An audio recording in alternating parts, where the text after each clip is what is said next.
Bonjour! Aujourd'hui, on s'attaque à un sujet qui touche énormément de monde, mais dont on parle assez peu ou mal, la vaginose bactérienne. Et on va voir que loin d'être une fatalité, c'est avant tout une question d'équilibre. Allez, c'est parti, on décortique ça ensemble.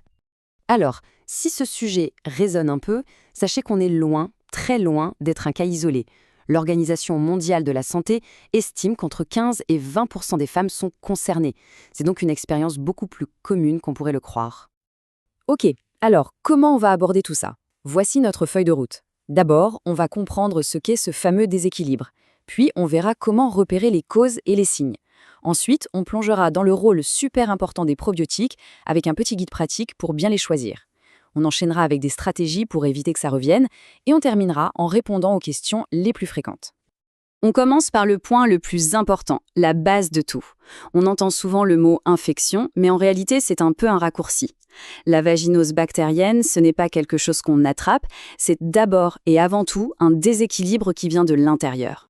Et voilà, la clé, elle est là. Le problème ne vient pas d'un germe extérieur qui nous envahit, non.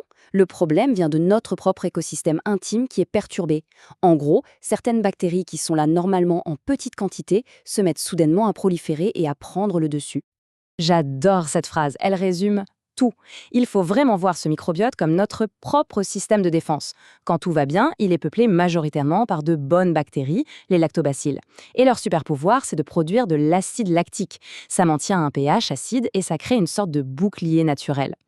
Bon, mais alors, qu'est-ce qui peut bien venir perturber un mécanisme aussi bien rodé? Et surtout, comment on sait si notre propre équilibre est chahuté? C'est ce qu'on va voir tout de suite. En fait, cet équilibre est assez fragile et il peut être bousculé par pas mal de choses, souvent même une combinaison de facteurs. Ça peut être une hygiène intime un peu trop zélée, les fameuses douches vaginales, les grands changements hormonaux, la prise d'antibiotiques ou même quelque chose d'aussi simple que porter des vêtements trop serrés.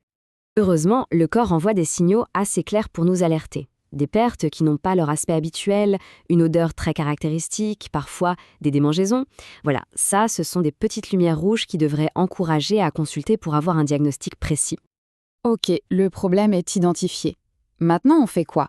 Eh bien, l'une des approches les plus intelligentes et respectueuses du corps, ce n'est pas juste d'essayer de tout tuer, mais plutôt de renforcer les gentils. Et c'est là, bien sûr, que les probiotiques entrent en scène. C'est simple. Imaginez que la flore est une armée un peu en difficulté. Eh bien, les probiotiques, ce sont les renforts qu'on envoie sur le front.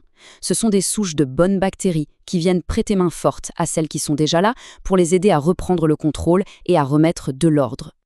Et ce qui est fascinant, c'est que tous les probiotiques ne font pas la même chose. C'est un peu comme une équipe de super-héros, chacun a sa spécialité. Le Lactobacillus crispatus, c'est le gardien de l'équilibre au quotidien. Le duo Rhamnosus et Reuteri, c'est l'équipe de choc pour contre-attaquer. Et le Gasseri, lui, il vient en soutien pour empêcher les indésirables de s'accrocher.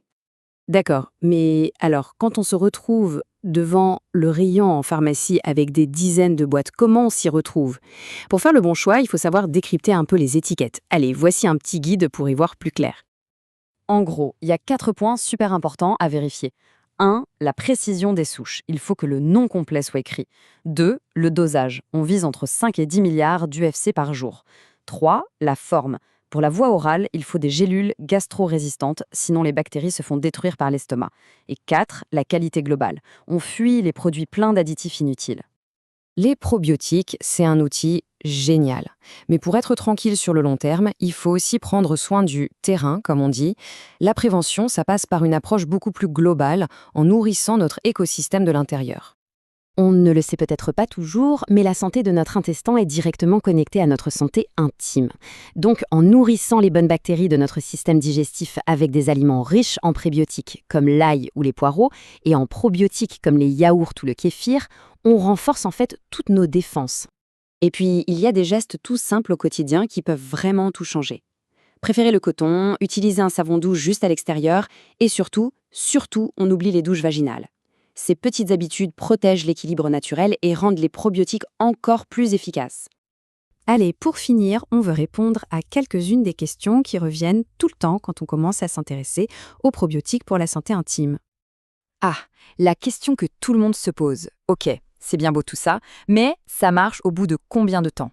C'est normal de vouloir des résultats rapides, mais il faut se rappeler qu'on est en train de reconstruire tout un écosystème.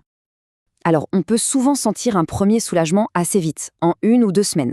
Par contre, pour un vrai rééquilibrage de fond qui va durer, on recommande plutôt une cure d'1 à 3 mois. La clé, c'est vraiment la régularité. Autre grand débat, est-ce qu'il vaut mieux les avaler en gélules ou les appliquer localement en ovules? Qu'est-ce qui est le plus efficace? La réponse est super simple. Les deux sont efficaces. La voie orale a une action plus globale, qui passe par l'intestin. La voie locale, elle, agit de manière plus directe. Au final, le meilleur choix, c'est tout simplement celui avec lequel on se sent le plus à l'aise.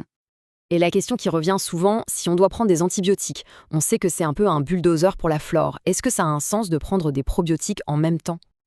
Alors là, non seulement c'est possible, mais c'est carrément une excellente idée. C'est même hyper recommandé. Les probiotiques vont agir comme un bouclier pour protéger la flore des dégâts collatéraux. La seule petite règle à suivre, on espace les prises de l'antibiotique et du probiotique de 2 ou 3 heures, c'est tout. Et tout ça, ça nous laisse avec une dernière petite réflexion. Et si l'avenir du bien-être, de la santé, c'était justement de mieux comprendre et de prendre soin de ces mondes incroyablement complexes qui vivent à l'intérieur de nous? C'est une question intéressante, non?